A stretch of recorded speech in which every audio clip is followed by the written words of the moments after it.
Anyway, thank you very much for that. I'd now like to tell you a story, a very sad story actually. I'm swaying, I haven't been drinking, I promise. I'd like to tell you a very sad story about a frog, a very lonely frog, in fact. Oh, actually, before I do, Mum, how's your cough? Is it any better? Obviously not. There's a bit of a streak of over-dramatic behaviour in my family, as you can hear. Anyway. Returning to the story about the lonely frog. Not you. Please. This frog was very, very lonely. He spent every night by himself and he really had no friends. So he did what every lonely frog does in these circumstances, and he phoned the Lonely Frog Psychic Hotline to try and find out what the future held for him and whether he was always going to be alone. And the Psychic Frog Helpline advisor on the other end of the phone put his mind at rest and said, no, really, you don't have to worry. You've got a really great future in store. I promise you that you are about to meet a really nice young lady who will be really interested in you. And so the frog said, yeah, that's great, fantastic. Where am I going to meet her? Am I going to meet her down the pub, at the cinema? He said, and the advisor said, no, in a biology lab. I know. The next act takes a little while to set up, so I had to do something to fill out the time, really.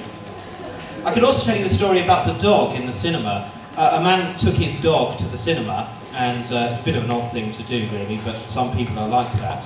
And he sat the dog in the seat next to him, and it was a romantic comedy they were watching. And there was a man sort of sitting a few rows behind who was absolutely astounded because this dog was watching the film avidly, and every time something funny happened, the dog laughed, and every time something sad happened, this dog just burst into tears. And the man who was watching thought this was incredible, so he went and approached the dog's owner in the foyer afterwards, and he said, that was amazing, don't you think that was amazing? And the dog's owner said, yeah, it was pretty amazing. He hated the book.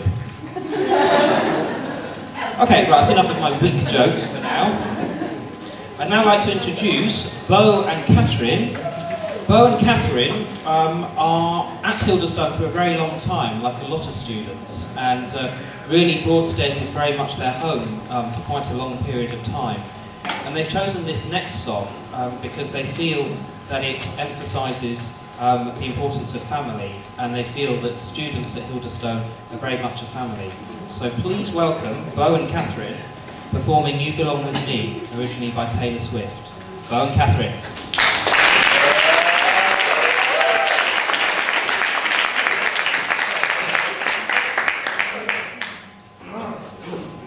Hello.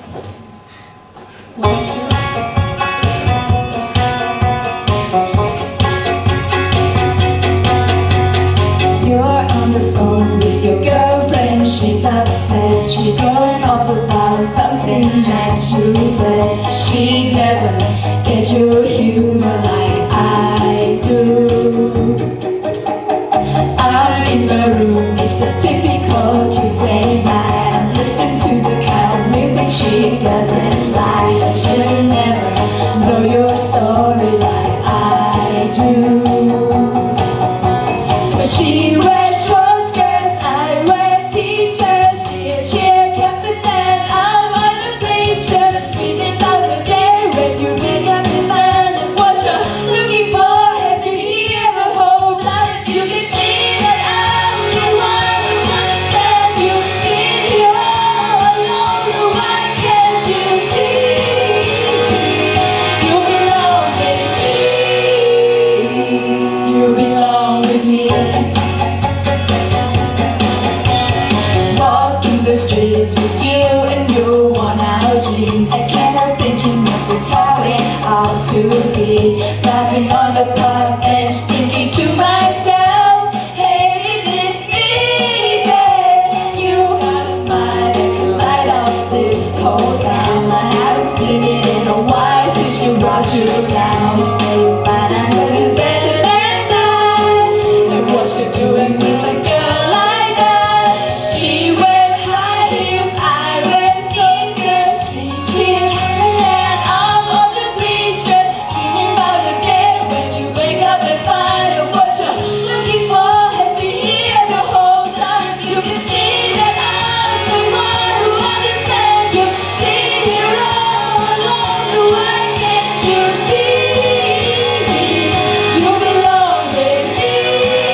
Okay, thank you, Beau and Katherine.